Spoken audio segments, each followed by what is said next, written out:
You're here, wait for her to pull up in when she get in the car and out. Yeah, yes.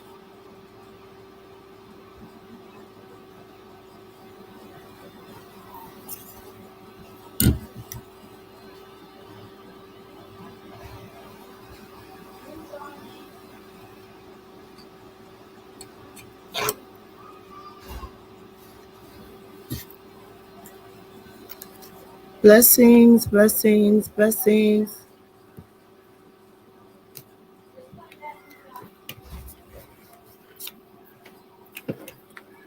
Pray everybody's day went well.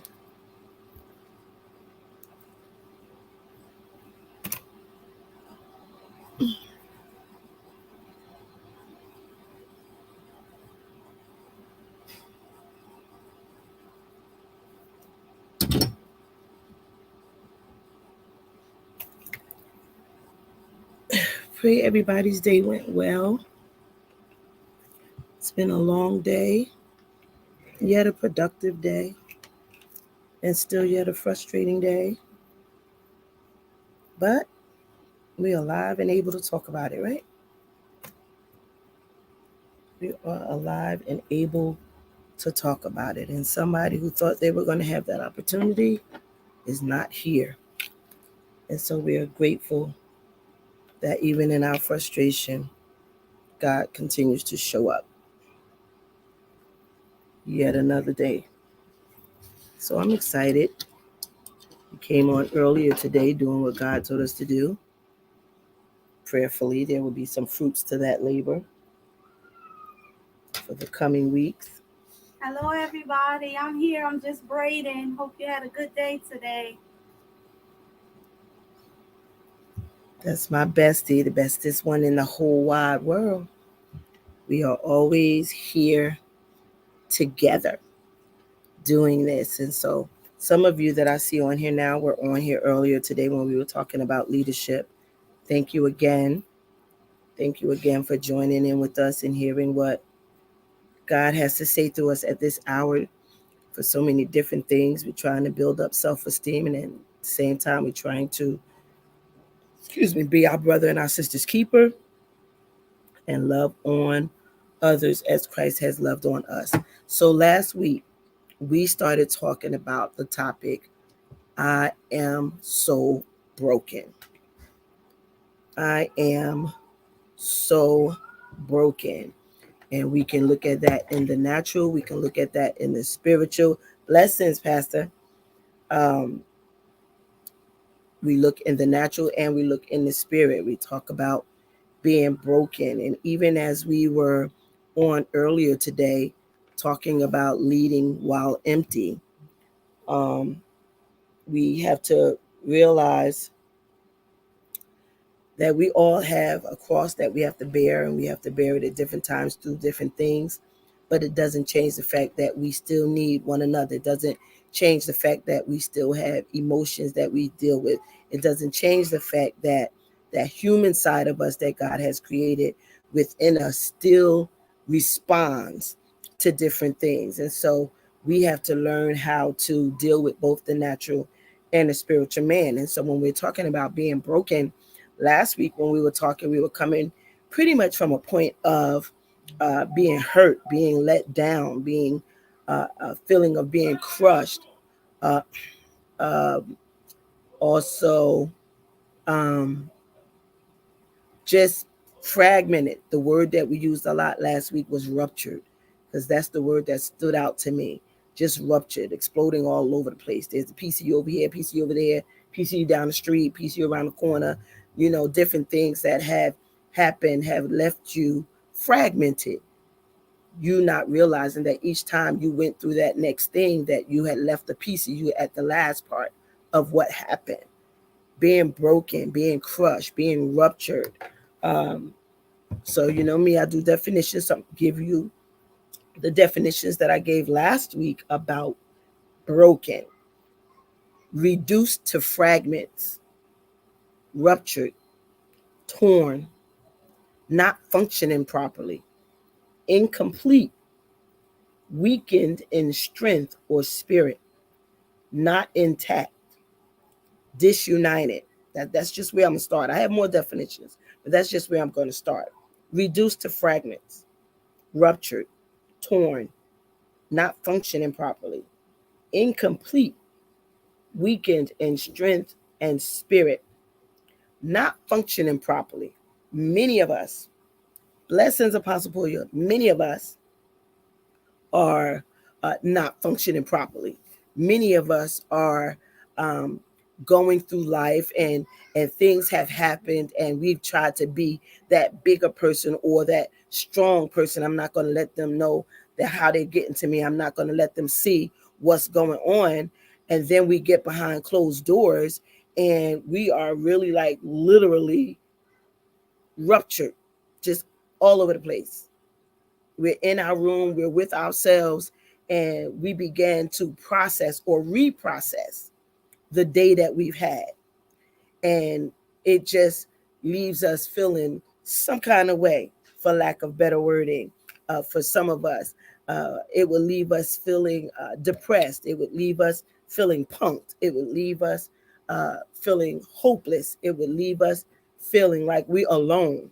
Not necessarily lonely, but alone. Sometimes when we're going through things and we expect certain ones to be there, we find that we have to walk through this thing alone. Not every time is somebody going to be there for you when you're in your time of go through.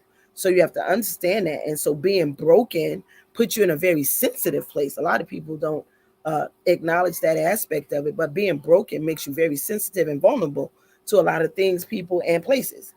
And so we've been talking since last week about just being able to say that I am so broken and not have somebody condemn me. Be able to say that I am so broken and not have somebody look at me like I'm not living up to my title or my office. Having to say I'm broken without someone trying to come in and weaken me even the more, crush me while I'm down. So when a lot of people are feeling broken, and this has nothing to do with just leadership, but leadership is included in, they're not exempt from it. Leadership becomes broken as well. There are some things that we have to deal with in ministry as leaders, as those who care for other people's soul, that leave us in a broken state. And we have to go to God, because we just can't go to, unfortunately, like it used to be in the days of old, to our sister and brother, because they're going to run their mouth. They don't know how to hold water. They can't, as soon as you tell them, it's already seeping out their neck somewhere, because they can't hold what you're going through. And instead of saying to you, yo, bro, yo, sis, I'm my bad. This is me. Yo, bro, or my sis, look, I can't take that. You might want to share that with somebody else, because right now with what I'm going through, that's a lot. And so when it's a lot for me already before yours get to me, chances are I might feel like I need to talk to someone else. Therefore, you think you're talking to just me, and I'm talking to somebody that I think I'm just talking to. And we all find out that we were all talking to somebody else. And so it leaves you in even a more broken place, because now I can't trust. Now I don't know whether I got to look over my shoulder. Now I don't know whether I got to walk on eggshells every time I'm in your presence. I'm so broken. I'm so down. I become depressed. It's a real place. I become depressed because of my brokenness. Why can't anybody sense my brokenness? Why is it that I have to always be the strength and I'm never able to show my weakness? When does somebody feel me? And so now I'm feeling depressed. I'm feeling not cared for, not loved, feeling like I'm being tolerated and not appreciated. All of those things that come along with the feeling of being broken, with the identity, that thing that you identify with right now is brokenness. Just reduced to fragments, as the first definition was. Incomplete. I'm not even myself. You know how somebody walk up to you like, oh, I was watching you interact with so-and-so and you just didn't seem like yourself. And you don't even realize it, because you're so used to being you, that you don't realize that it is being manifested in different ways to different people. Some people are sensitive to what is going on around you, while others be like, oh, well, They must be having a bad day. They don't come and ask you if they can help you. They don't come and say, I'm praying for you. They just, oh, they must be having a bad day. And they just go on about their business. Blessings, overseer. And so we get to that place where we are so broken that depression is the next thing. And with depression comes loneliness. With loneliness comes suicidal thoughts. And with suicidal thoughts sometimes comes to somebody actually trying to follow through on what they're feeling, because they are so broken and they don't know which way to turn because they've been hurt by everything they trusted. And so if I can't turn to what I can trust, then where does that lead me? Yes, I know I can go to God in prayer, but I want to talk to somebody who's around here looking at me like I'm looking at them. I believe my faith is still that God can do anything, but it doesn't change the reality of the fact that right now, what I'm feeling is, and so if we could get to that point. My bestie and I went to a service. Hey, Keish, went to a service not long ago, and the preacher's message was how you really feel. How you really feel. We get so churchified. We get so used to what is expected of us when we come to church that we forget that we're human and we're allowed. God made us all as part human. We got the same stuff going on in here. So if you can feel it as a lay member, what's wrong with me feeling it as a leader? And if at that time, whether I'm in leadership capacity or laity, being broken is a very vulnerable place, whether it be natural or spiritual. Spiritually, we're supposed to be broken. A lot of us get that confused with the natural aspect of being broken, because I could be brokenhearted and it ain't got nothing to do with what Jesus did to me. Coming with a broken and a contrite spirit ain't got nothing to do with the fact that my heart is broken by this person. I was going to say something else. This person who I trusted, this person who I gave of myself to, whether it be informational, sexual, whatever you did, boo, whatever was betrayed at the time that caused you to be at such a broken state that you don't know whether you can go to the place that was originally created for all of us as Christians, which is the hospital, the house of God, that place for all people, no matter what. We've become so judgmental with others that are going through, because now we're delivered, so you can't even tell, unless you knew me. You would never know that that's where I was. Well, I don't need your testimony right now. I need the testimony of somebody that's transparent, that can identify with where I am right now, to let me know that even though this feels hard and it seems like it's never going to end, there is light at the end of the tunnel. My bestie preached a message one time and said, look like I could see the breaking of day. I just need a little light. I just need something to indicate that this is not going to be like this always. Hey, daughter, this is not going to be like this always. But we get so caught up in our titles, and we get so caught up in the fact that God saved us. Hear those words? That God saved us from our situation, that we don't want to risk telling anybody else where we came from, because they might not respect us anymore. But honey, let me be the first to tell you that by letting me know that you went through it too, gives me more reason why I would want to come toward where you are and not run from where you are. If I was going to get the same thing in the church that I had in the street, what sense would it make for me to come in? I'm broken. I'm messed up. Blessings. I'm broken. I'm hurting. This junk hurts. We ain't got time to pussyfoot around with this stuff. It hurts. It's real. It's not a headache. It is heartbreak. It is disappointment. It is abandonment. Oh my God, low self-esteem. All of those things. And I don't have time for somebody who's not going to be real with me. Hey, Ro, I don't have time for it. I could do this. I can play a game. I'm a gamer. So I can play games on my computer. I can play games on my iPad. I can play games on my phone. Anything that I got electronic has a game on it. Because when I feel like just winding down, that's what I do. But if I wanted to game, I would game. If I want to know how to get better from where I am, then I want some help. I want somebody that is able, hear the words, able to be able to help me and not destroy me, able to help me and not tear me down, able to help me and not go run tell my business, If I trusted you, it was for a reason. I would like to believe that God let me know that you were the one to trust, but I got to find out of my own self, because maybe I didn't pray. That's where a lot of us go wrong. We go to who we used to go into, but we didn't ask God if this was the person to go to concerning that. Because I'm telling you, real life, everybody can't handle your stuff. They don't. It's not that they all just looking for a reason to go run and tell your business. Some of them just don't know how to handle your stuff, and so now they're going to talk to somebody who they think is not going to tell anybody else, because everybody has that one somebody that they feel they could tell and nobody else is going to know. So now by the time of 10 minutes, 15 people know what we started talking about, because nobody will be honest enough to say, I can't handle it right now.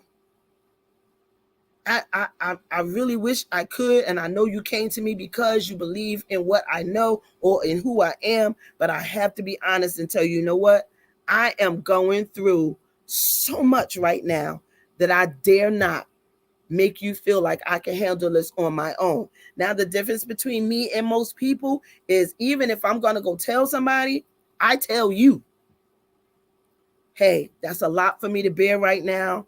There's only one other person I talk to, and it's my bestie. And so I need to know if it's all right with you that I share this with her, because I need help and I don't want to let you down. I don't want to send you away with no solution, but I can't handle it all on my own right now because of my go through. Because most times when people come to you because you're the strength, they never ask you. They ask you, are you okay? But you notice they never wait for the answer. They go right on into why they came to you. They don't give you a chance to answer. And then when you finally chime in and start saying what's wrong, they got somewhere to go. They got another meeting. They don't have time for you because they can't handle yours. They just wanted to get off theirs. They wanted you to take it on. Overseer DeBose says, let me highlight.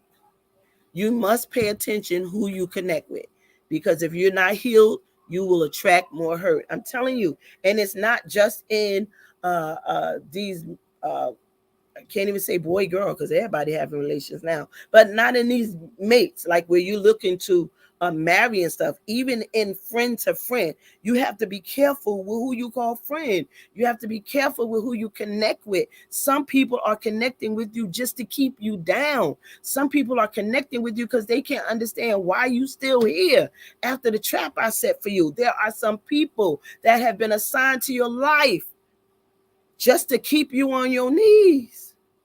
Real talk. Like it's crazy.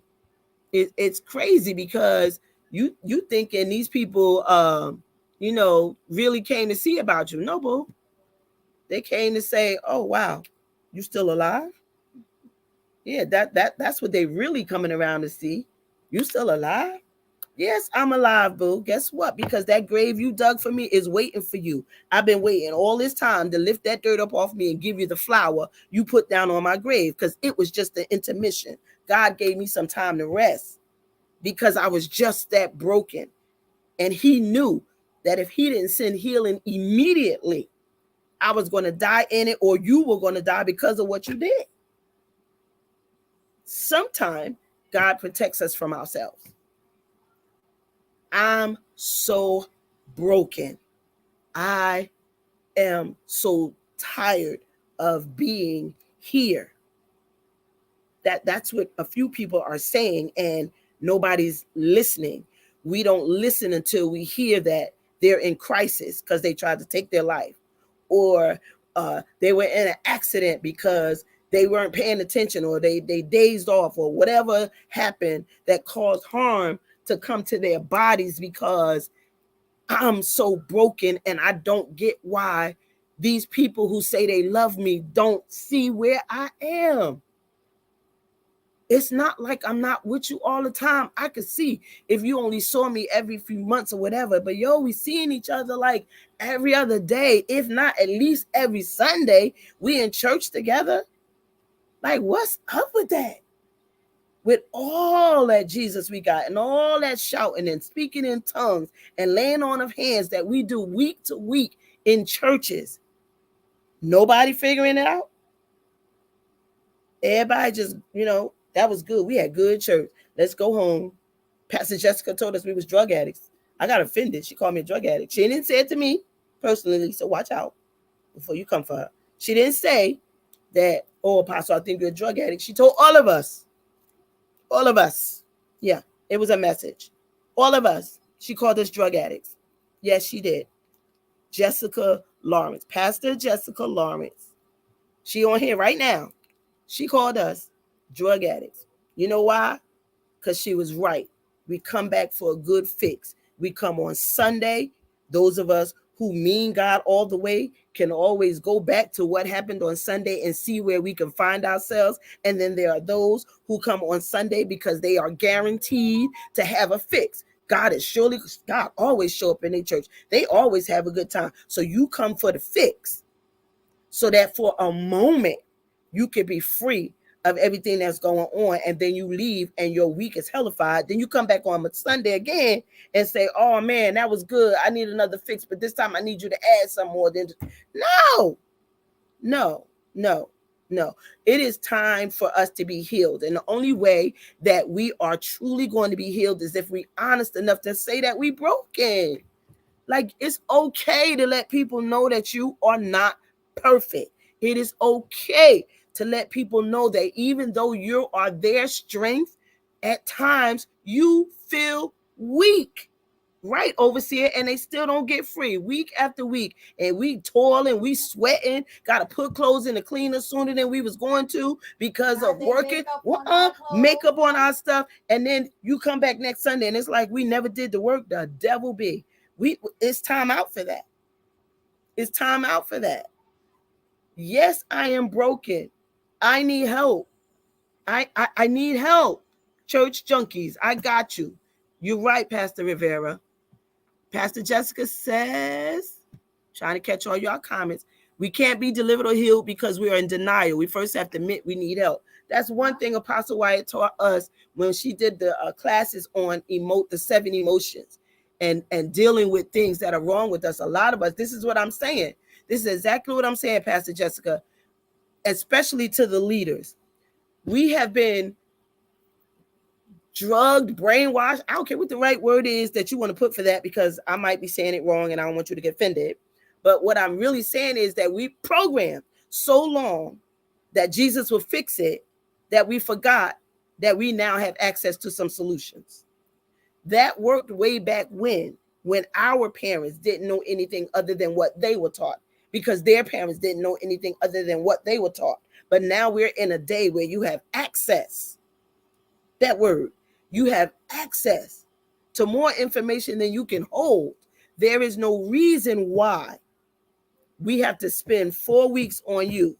And we still got somebody who needed 12 weeks that we haven't gotten to because you are a church junkie. Hey, Pastor Tracy, you Overseer Dana, you are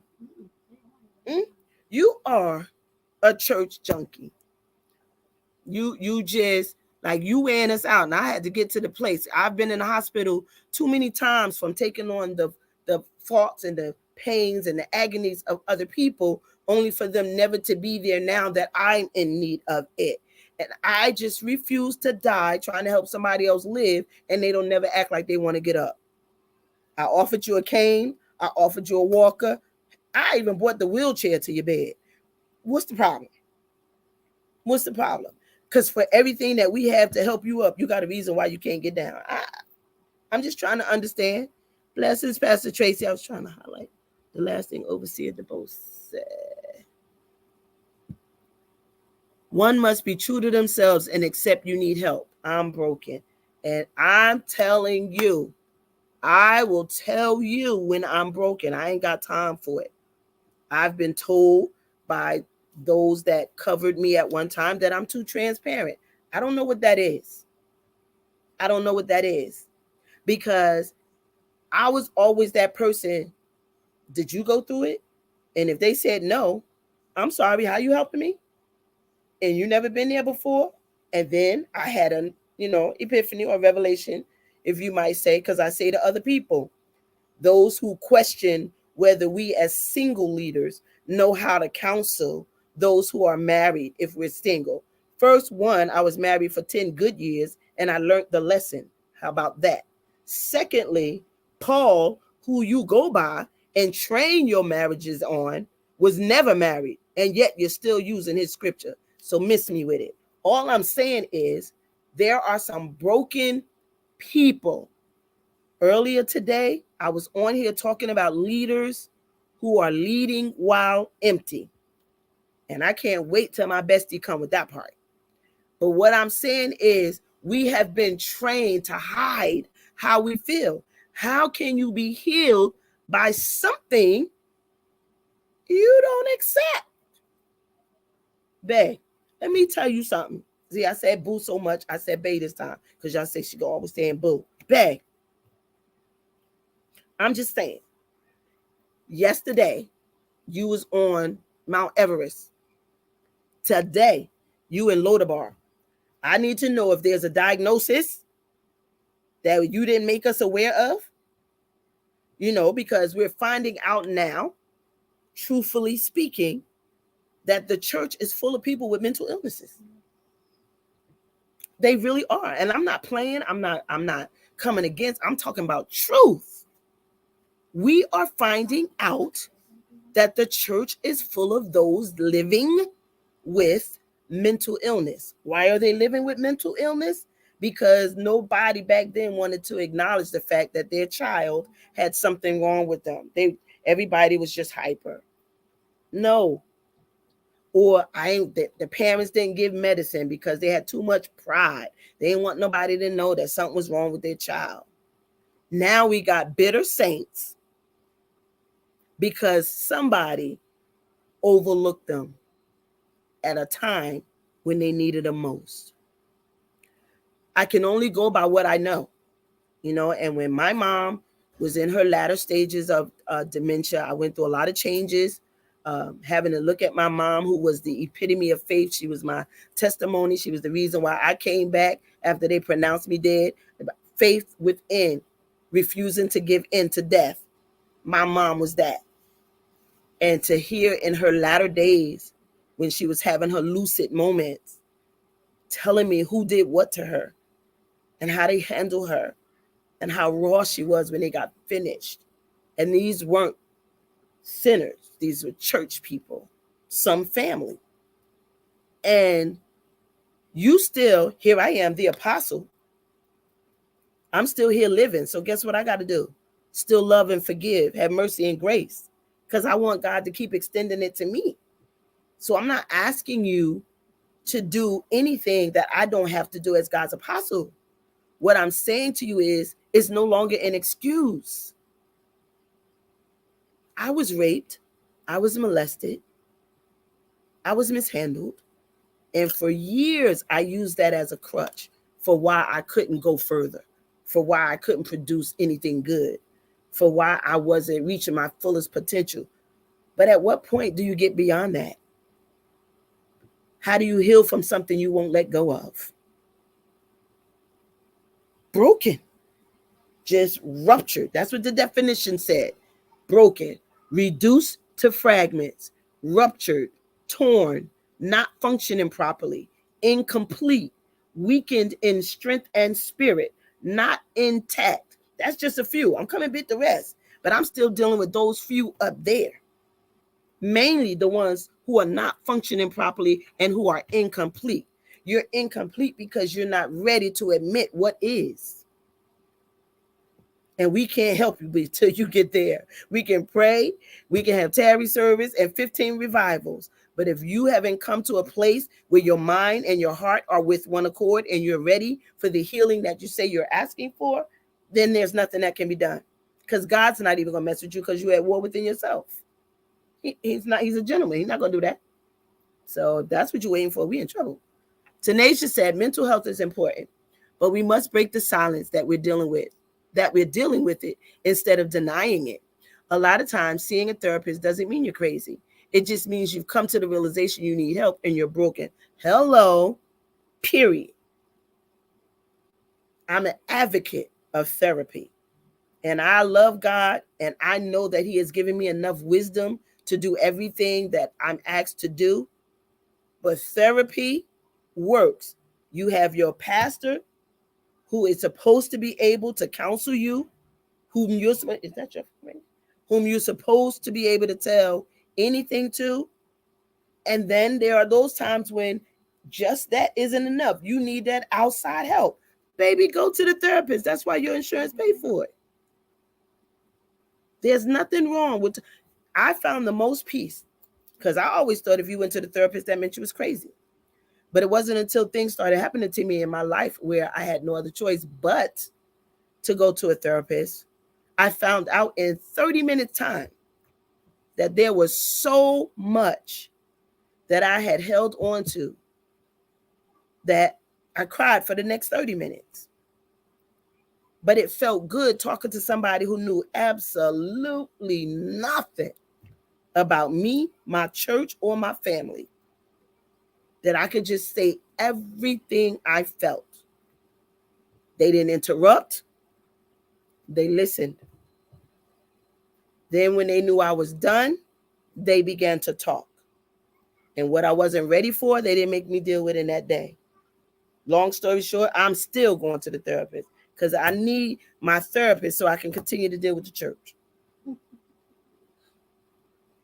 Because some of these people come at you and they forget that you used to be just your name and not always your title.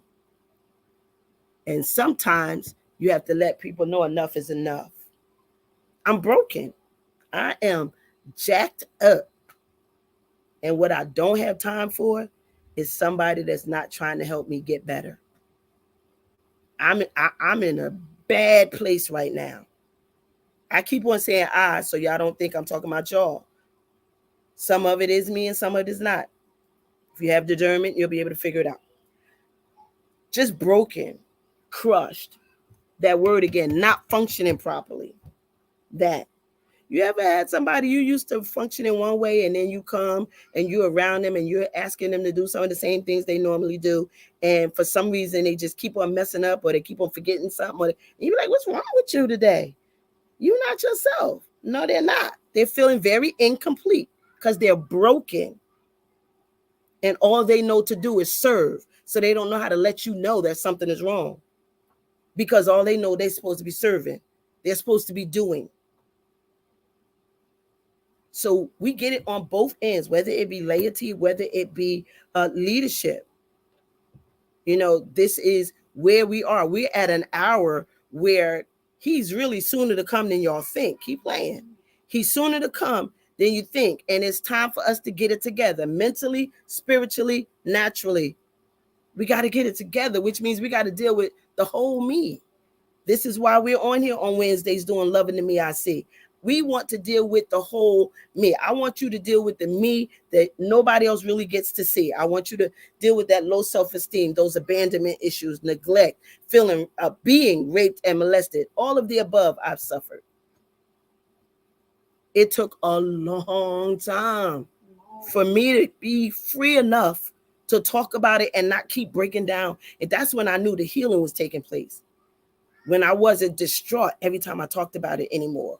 Or I could talk about being raped and not lose it anymore. It let me know that I was growing, that I was healing, that I was coming together. Because the worst thing you want to do in this day and time where all of y'all are trying to be married is get involved with somebody and you're not complete.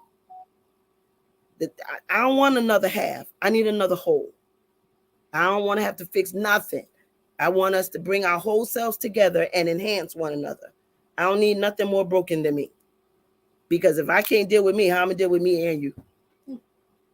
Let's just tell the truth. We think we're going to fix stuff. No, baby. Whatever you didn't fix before you said I do, it magnifies after you say I do. Why? Because that door swing one way. Closed. Tanasia said, nope, I read Tanasia's. She said she also had to come to that realization. Let me highlight so y'all can see what people are saying. And then Keisha said, our daughter Keisha. I go to therapy once a week and I'm good and saved with the Holy Ghost. Yes, this is what I'm saying. Like, it's almost like they feel like going to therapy is a stigma or some kind of death sentence. You go so that you don't go crazy. You don't wait till you get crazy to go. You go to keep your sanity. And I love Jesus and believe in everything about him. And I know that he's able. And I know, as the Hebrew boy said, if he don't do it for me this time, I still know he's able. I have that testimony. The doctors have pronounced me several times, and I'm still here. So I know he's able. But the reason why I went and had to be brought back 3 times is because I didn't know that it was okay to be free. That part. My therapist, love them. Referring to customers, I love them because they allowed me to be me. They allowed me to be me, which was, at the time that I started with them, a very broken leader. A very broken leader. And then losing my mom, who was my everything, the way that I had to lose her. And then my eldest sister 1 year after that. And then my next to eldest aunt within 6 months of that. It was just a lot. And all I had an opportunity to be was the apostle. I never got a chance to be the daughter. I never got a chance to be the sister. And I never got a chance to be the niece in that situation because of what was required. So then when that moment came and everything else was quiet and all I had to deal with was me, it was a lot. It was a lot. And I really felt broken. My bestie was here. The family was here. I had people around me, but they can't help what they don't know. I wasn't talkative. I'm not a person who just tries to come up with something to express what's wrong with me. I like to have real words so you know exactly where I am so that you can better help me. That's just me. My bestie had to get used to that. It's not that I don't want to tell you, but because I can't put words to it right now, I'd rather not say anything except thank you for being there. So my issues weren't that I didn't have support around me, but they can't support what they don't know. All they can do is be there. And so you have to know. And I teach people that all the time. And I say that to my bestie and family. Don't say, I wish if I was you. You're lying. Because if you were me, hear the words that you just said. If you were me. So if you were me, you would be doing the same thing I'm doing now because you would be who? Me. So stop saying, child, if I was you, drop the union, okay? No. Drop it. Just drop it. And if you don't know what to say, the best thing to say is nothing. I'm here. I remain here for you. Those are my words to people. Let them say they want to talk. And when they come and talk to you, don't assume they want you to say something back. They may just want you to listen. Go figure. They're not putting any added pressure on you. Just listen. At the end, you can say like we say, oh, well, did you need me to say something? Or is this one of those days where you just wanted me to listen? Because I tell people, if you just feel like crying, call me. If you feel like hollering, call me. If you just want to talk and you don't want me to say nothing, just let you get it out. If you let people know that you are there actively, not want, actively listening to them so that if they should say, what would you think?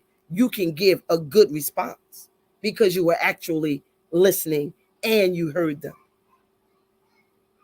Become an effective listener, which means sometimes you ain't got to say nothing. Keisha says, let me see. Keisha said, to God be the glory. To God be the glory. I'm telling you, I have to, I know some of y'all laughing at me. I see y'all, but it's just, it has been a proven coping mechanism for me. Laughter. I have this, I was in therapy today. When I got finished telling my doctor what I used to calm me down, he was like, oh, he wanted to know what I do. I'm like, no, you give me some of what you do. And we laughed about it, because Everybody, no matter who you are, you should always have room for more. Never feel like you know everything and you've arrived and your response is just the answer to everything. It's just not true. But the fact of being broken and being able to say it without somebody condemning you is a freedom all in itself. Because folks have been known to be so strong. And it really was a problem for me. I was always, for most of my life, even as a child, that person for everybody. Old folks was coming and talking to this young girl because God had, that was truly something God blessed me with, is wisdom. And I'm honest. And I'm not condescending. And I can tell you you're wrong and still be there for you. And so for all of those years, I've been there. Then as I began to have my children, and things that happened to me that brought my children into this world, and then just living it out and being that house. Our house was always the house of open doors. People came in, young people, my children's friends that were thinking about running away from home. They ended up at our house. Of course, I let their parents know because I'm not going to jail, but they were able to stay there because their parents trusted where they were. And by the time it was all over, they were back home. Why? Because they were put in a place where they could say exactly what they felt, be told what was right and wrong, and then send them back on their way, because I'm not going to help you do wrong. And so now, as I got older and now life is turning and I'm in need of others, it's a hard thing for me. I'm not dealing with that well at all. I also call myself burdensome, because there's so much that needs to be done. But that's not because they're telling me that, not even that they're making me feel that way. It's me feeling broken where I am right now and understanding that it's still ultimately part of the healing process that God has invested in me for others. So you got to be all right with saying I'm broken. You got to be all right with saying I'm broken and dealing with the fact that some people are going to have something stupid to say. At the end of the day, your healing is important. And because what you're going through is nothing to do with you, but who you're going to minister to, you would want to be healed at some point, would you not? Because what you going to tell them? I'm just saying. In this age, these young people ain't just, oh, well, that's what the pastor said, so that must, no. They questionable. They want to know what you're talking about. Our young people had some real questions for us, and they was waiting for some real answers. They're not just accepting it like we did back in the day. They want to know why, they want to know how, they want to know what ifs, and then some more. But if we never let them know that we had a broken place in our lives, how are our young people supposed to know that the fact that they're holding on to loneliness, or the fact that somebody touched them inappropriately, or the fact that their teacher made them feel less than, or the fact that the kids in the class made them, who they going to tell if they can't tell you? And the reason why they're not telling you is because you ain't letting nobody know that you used to be that way. So they kind of feel like, what you going to say, what you got to offer them. Real talk. I am so broken. Period. Like, jacked up. Who's going to see me? Who's going to hear me? Who hears what I'm not saying? Where are you? That was me. Who hears what I'm not saying? Where are you? I'm in church. We shouting, we bucking, we snotting, people foaming at the mouth, and nobody still don't know what's wrong with me. Everybody think I'm just acting out. Nobody hears that it's a cry for help. So broken. Let me give y'all some of these other definitions that they gave me. Well, not they gave me. I look further. So I looked up broken, and because broken used ruptured, I looked up ruptured. Ruptured says a breach of harmonious, friendly, or peaceful relation. To suffer a break. to suffer a break. And I already told you ruptured is torn. It means like it exploded. You ever seen a volcano shoot its lava out? And the lava just starts going everywhere, knocking down anything in its sight because of the heat from the lava.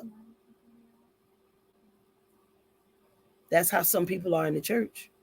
That's how some people are on your job. That's how some people are when you see them in the store. Not everybody that appears bitter to you is just bitter because they just want to wake up that day. If you know anything about life, as you get older, the child in you is what comes to the front. So whatever you experienced back in your childhood is what we're seeing now in these senior citizens. And they've been hurt. And they've been used. And they've been raped and molested. And told Jesus to fix it. And told you better not go telling nobody what's going on in my house. Can't do that no more. These kids are taking their lives because they feel that's the only resort. They're broken. They're jacked up. Who do I tell? So it's a lot. You need me to move it to here? No, I'm trying to get the phone. Okay. So it's a lot. Broken. Yeah. Broken. Then it said ruptured and torn. Torn, divided, or undecided. An unexpected event or circumstance that has upset one's plans. Let me give you the softest part of that. So we getting ready to go to a show, and something happens, and we get a call from somebody telling us exactly what happened, and now we're torn. We don't know whether we should continue on with our plans or whether we should come to what's going on. Now we're trying to analyze, well, what exactly is going on? Who else is there? If I don't come, is anybody going to be there with you? All these things that we ask. When you're broken, that's where you are, all over the place. I don't know whether I should address this. I don't know if I should go there. I don't know if I should listen to them. I don't know if I should believe them. I don't know if they really got me. There's a whole lot that goes on in the brains of someone who is feeling broken. Broken. They told me the church was a hospital. I went in, came out. I feel like I have the crutches, but I can't see them. They forgot to give them to me. So I left walking out, feeling worse than when I came in. It's a sad situation, but it's starting to be the reputation of the church. I came, I felt something. It was good for a minute. And now, before they can even say benediction, I'm dreading going home. Because it was emotional, but I got no suggestion or solution. I didn't even get a handshake because nobody saw that. And all of that, there was still brokenness. Just seeking help. I am so broken. If you consider the people in your life, you know, those that you're around the most, that frequent you, or you have time to really observe them, have you ever wondered if they're okay and asked them and really waited for the answer? We're so used to asking people if they are okay, we never hang around for the answer. We're scared they might say no. That's what it feels like. Scared. Oh my God. I knew I shouldn't have. I knew when I saw her I shouldn't have asked that question. But what if everybody took that same tone with you? Or real talk, Because you're always, let me use me so y'all don't think I'm talking about y'all. Always in pain. Every day, 24/7, pain. Or whatever the diagnoses are, because it's more than one. The only thing they can offer is pain management. So it's not, are you in pain? It's how much pain are you in today? That part right there. And because you have learned how to deal with your pain, because that's me, unless I'm testifying about it, you do not know how much pain I'm in. Only one person knows exactly where I am at all times. So to look at me and I'm doing praise and worship, or I'm shouting, or still doing liturgical dance, I'm out here, driving, I'm out here hustling, trying to do what I do. You would never know that I'm in the pain that I'm in.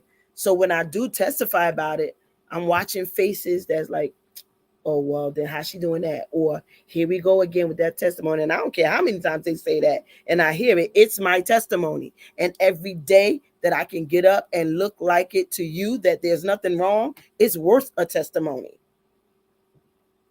Because there are those who are younger than me that look older than I am. So you have that you deal with. There are people who sitting in church. I don't know whether I should say what's wrong. They say testify. They say, they make the altar call. I don't know why they make the altar call if they don't want nobody to come.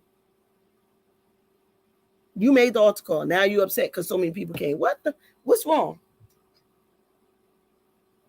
We want people to be truthful. Then when they become truthful, we want to rush them and move them out the way. People are broken, y'all. Hey, Ma. People are broken. People are broken. And they're so used to being pushed aside that they just choose to say nothing. Church is going to have a lot to account for. Because they don't look like you, because they don't live like you, because they don't date like you, because they don't shout like you, because they don't tell you all their business. All these isms and schisms why we can't get anywhere in the church. And Christ is saying, I want to come back, but y'all holding me up. One church, that's what he said. When there is peace, and the word has been given to everyone living. That's part of it. They don't read that other part. But yeah, that it says that. The word has to have been given to every living soul, so that every soul can say they had the opportunity to come to Christ. Peace. Everybody hear the word. One church. He'll be back. He'll be back. He's coming, y'all. They've been saying that since I was about 9 years old when I realized what they were saying. I am 60-something years old. He ain't come, but I tell you, looking out there, he's soon. He's soon. Y'all playing with it. I ain't got time. I ain't got time for it. I can't go on my mama's prayers because she gone. My mom she was it. As long as she was walking, I knew there was a God. Defied the odds so many times. So how dare I do anything less than that? But once she left, part of the fight did too. That's truth. She's not here. That phone ain't ringing, getting on my case because I ain't wear the right color or something. Like all those. Yeah, because I had on a top that didn't have sleeves. She would wear me and Apostle out, telling us that we weren't looking like our titles. But I missed that because she did it in love. She did it in love. There wasn't anything that we did that she didn't make sure she was there for, because she loved us and she supported us. So it was a lot. So that was a big break for me. That's where I really started to feel broken. Other stuff that goes on in my life, I kind of like can deal with, but it was like once it was it for mommy, I was like, why am I even here? But then I had to shake myself, because how do you sound? What do you mean? What are you talking about? You know? But it was a real feeling. I can't act like I wasn't there. I've got to be honest with somebody. But I want people to know, because we make people feel like they just going to hell because of their thought process. Yeah, the Bible does say something about once you've already thought about it, you've imagined it, you might as well, because you've committed the sin, because you've thought it through. But I didn't think about how I was going to take my life and all that stuff like that. I just said, why am I here? That was a real question. Because I felt like the only thing that mattered at the moment was my mom. My children, I knew, well, I believe, because they're strong, they're going to be here. So I wasn't even looking at that. I just wanted to know, like, that rock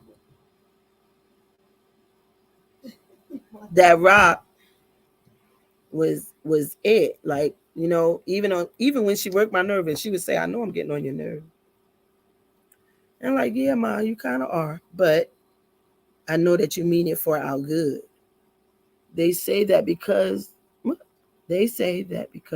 see that you're at your fullest capacity, but can't see or pick up when you're at. I know what you're trying to say, Tanisha. All right. So what you're saying is, because they see me at my fullest capacity, so they think, because they don't know what my weakest moment is, but because they see me at my fullest capacity, they don't even try to pick up or discern whether you're in pain or not. And that's facts. That's facts. Sad, but it's facts. Because I'm functioning and I'm not dying because I heard from the doctors that I am.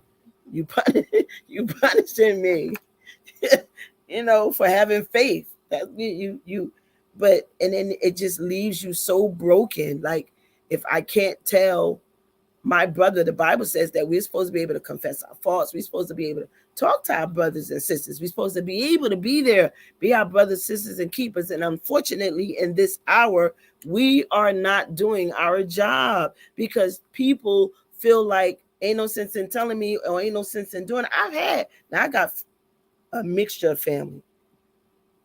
I don't know how mixed your family is, but drug addicts, alcoholics, gang members, I got them all between the four sides of family that I'm involved in. And so at what point do we allow them to know that they matter too? That was a question that was asked to me before, you know, because one of my nieces knows how I feel about God and the church and the word. And she was like, but what if, and I'm not going to tell you what if is, I'm being so nosy. And I was like, well, I'm not going to not preach on that because it's you.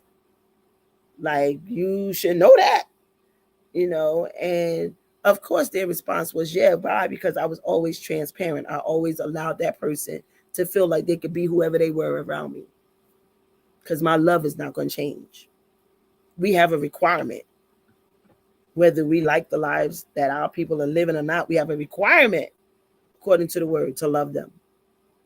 In their brokenness, we are supposed to love them. We're not supposed to dummy down.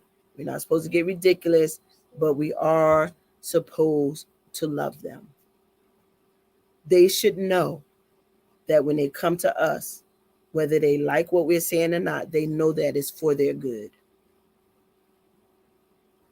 You can't judge, because what happens if it becomes you? Where's that mercy you want people to extend you? Where's that grace you want people to extend toward you? Where is it? That understanding. Where is it? You don't have to diminish your capacity as a leader, or diminish your stand on faith or anything, to let somebody outside know that they're loved and it's okay, and that it's going to be all right. And it might take you a little longer than it took me, but I'm going to walk you through it. We're those people. Back in the day, they called them midwives. We're those people that see how jacked up you are and say, I'm still willing to walk with you through this. Why would I say I'm so broken if I already know that you're not going to put yourself in a position to heal? And what do I mean? Because we as individuals can't heal. It is the God in us that has that ability to heal. But what I mean is, if they already know that you don't care like that, ain't nobody coming to you. Why they all blessings? Why they always go to so and so? Because so and so is making them feel like it's okay. Like it's all right. You could come and tell me what's wrong. I'm gonna tell you where you wrong at, but I'm still gonna walk you through. That's the way I've been doing things. Cause I wanted somebody to do that for me. So all of you who say hurt people, no, not all. Some of us go out our way to make sure that we don't do to others what was done to us. But I'm not going to change who I am. I'm not going to act, forget that I'm an apostle just because. No, I'm not doing that. I'm not doing that. I know how to talk naturally, and I know how to be there spiritually. So everybody already know. If you don't want to know, don't ask me, because I'm on the side of what's right. And my children will tell you that. Doesn't matter whether it's them or anybody else. I'm on the side of what's right. And if what you're doing right now goes against what I believe and what I know and what I believe and what I feel is right, then I'm going to tell you. Make sure you want to know. I'm going to tell you. I am, whatever, Ma. I am, I am so broken. That has been what we've been talking about since last week. And so this is where we are. I want to thank, I see so many leaders on here tonight. Y'all are blessing my life. It means that God has something to say. It means that something we're saying is making sense. Something is going along with what you've already shared with somebody else. And you just needed to know that you weren't going crazy, that somebody else thought like that. Sometimes that's where I am. Like, man, God, like, does anybody see it my way? But yeah, my children will tell you, as she's telling you right now. If you don't want to know, don't ask. I've been asking my children hard questions for a very long time because I want to know. Now, as we continue with those definitions, I already told you about being broken. I already told you about ruptured. And then it talks about being incomplete. When I looked up incomplete, it said lacking some part. Lacking some part. When I looked up the word fractured, it says damaged and no longer in working order. Mighty God. Damaged. Didn't I do a theme for you? Damaged goods? Yeah. Damaged and no longer in working order. Ooh. No longer in working order. There are some people around us. We're watching them go day to day, but ain't nothing happening.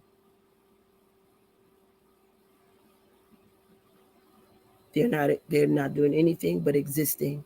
There's something that's missing. There's something that went wrong. There's something that blew up. There's something that fractured. There's something that disconnected. There's something that got ruptured and torn apart, and nobody was there to pick up those pieces, and they just walking around living every day as a routine. Because I know this is what I do every day. This is what I get up to do. By this time, they can give you the down to the moment of everything they do, because the routine is all they know. Have you been sensitive enough? Have you asked God to sharpen your discernment? Do you even want to know if somebody else is okay? Are we at a place now where we can get off ourselves and try to be there for somebody else? I know you're saying, well, how you expect us to do that? And you telling us now that we broke in. And then, okay. Leaders do it every day. While you're getting your healing, you should be able to notice it in somebody else. Oh man, that was me. Let me go ask them if they're all right. Maybe I can minister to them. You don't have to know all the answers. Just let them know you see them. Some people just want to know, do they see me?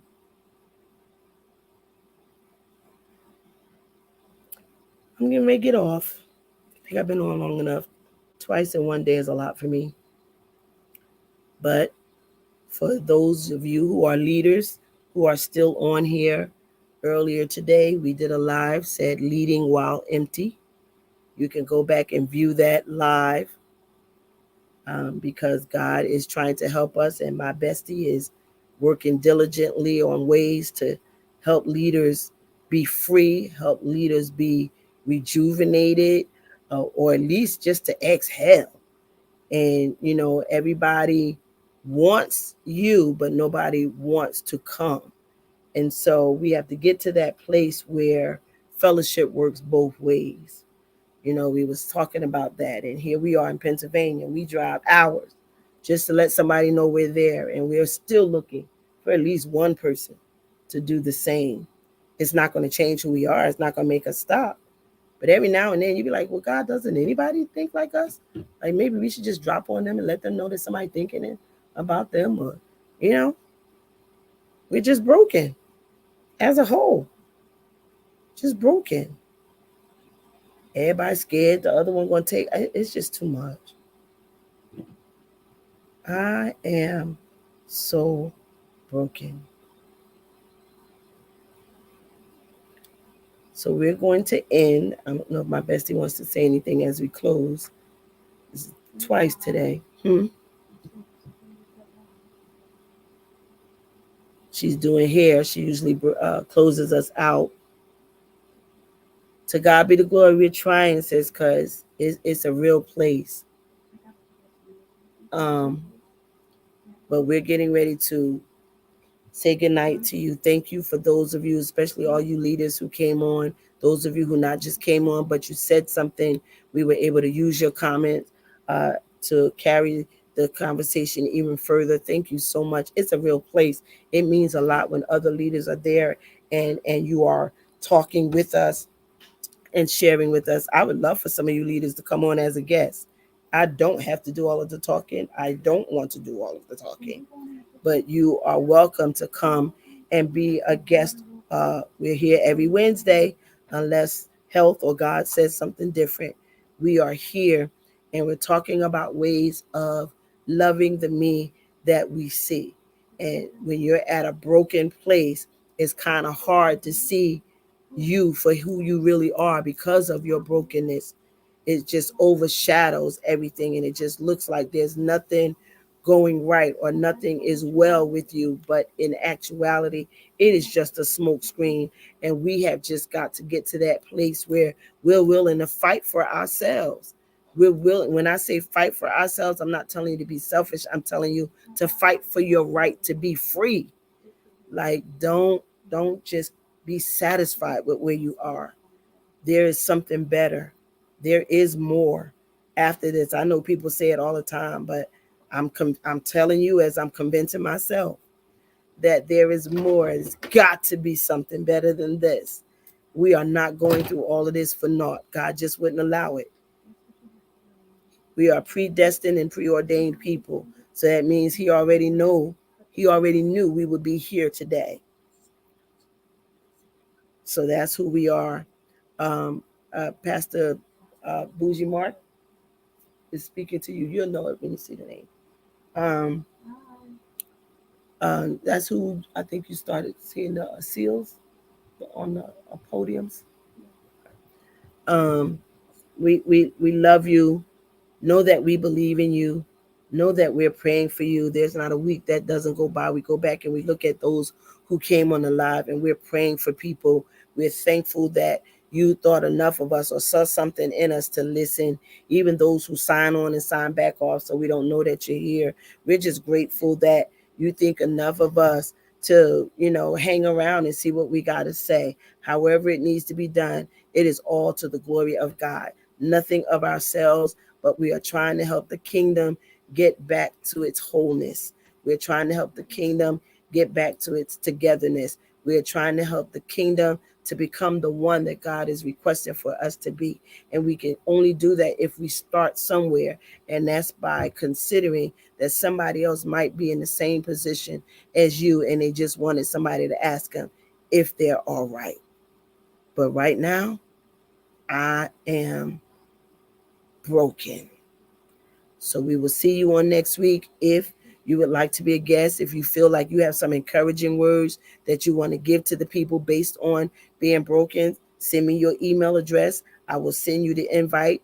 All you got to do is follow that link and you'll be brought into the live session on next week. We are not in this alone. My bestie does this, and we don't do it all. We don't call ourselves the authority on it all. We are open to those who might have a little more knowledge than us. We don't knock each other, but we build each other up. We might think differently, but we come to the same end, and that is that God is able to do exceedingly abundantly above all that we could ask or think. He knows our thoughts before we even think them. He is that Jehovah Rapha. Whichever area in our life needs the healing is who he shows up for.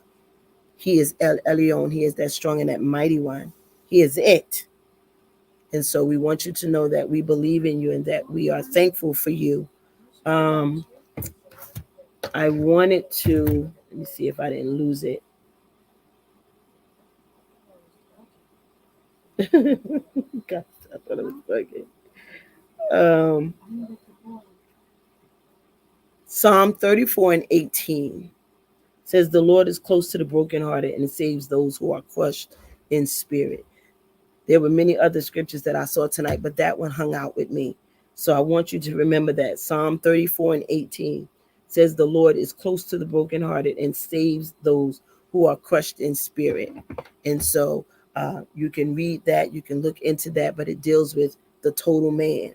You know, there's a part, there's that natural man and there's that spiritual man, and we're not always in the same scale. Sometimes the scale is not looking like this. Sometimes the scale is like this, or sometimes like that, which means that there is something that needs to be done to bring that balance back into our lives. And so when you're broken, you just don't tend to see what those things are because of your brokenness, because you have been broken so long, or because you shared your brokenness with what you thought was a trusted individual only to make you feel worse. Some of us stay broken for so long because of things and people, not because of our own selves. But if we could just convince ourselves to look, like I said, my bestie preached, I think I see the break of day. There's a little light at the end of that tunnel that says, come on.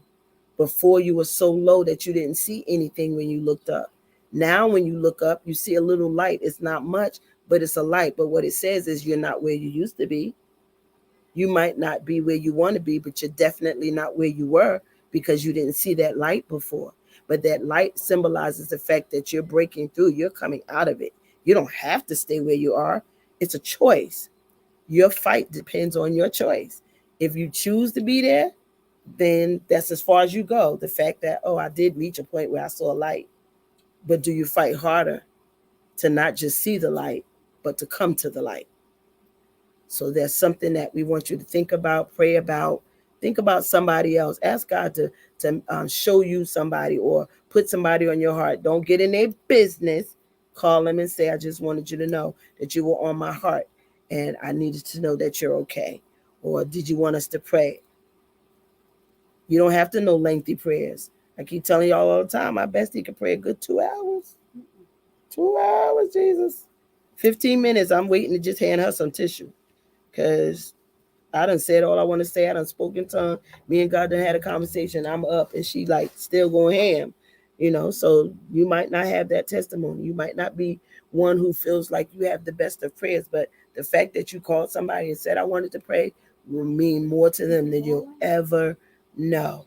All right. I am so broken. We will see you guys on next Wednesday at 9:15. Again, if you would like to be a guest, message me your email address and I will make sure that you get the invite in time so that you can get on the studio.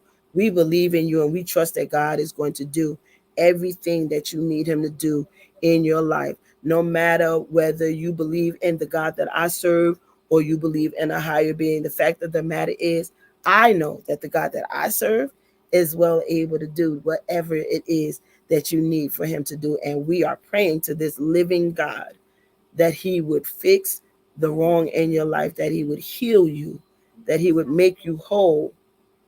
All right. So we will see you again on next week. Again, all you leaders, apostles, overseers, pastors, thank you. Thank you. Thank you so much. All right. Join us again next week. I think I might have picked that up. She not alone. What, Tanasia? What are you talking about? I think I might have picked that up. She not alone. All right. Love you guys. Signing out. Tanisha said, she's laughing. She said, I think I might have picked that up. She not alone. Something I said.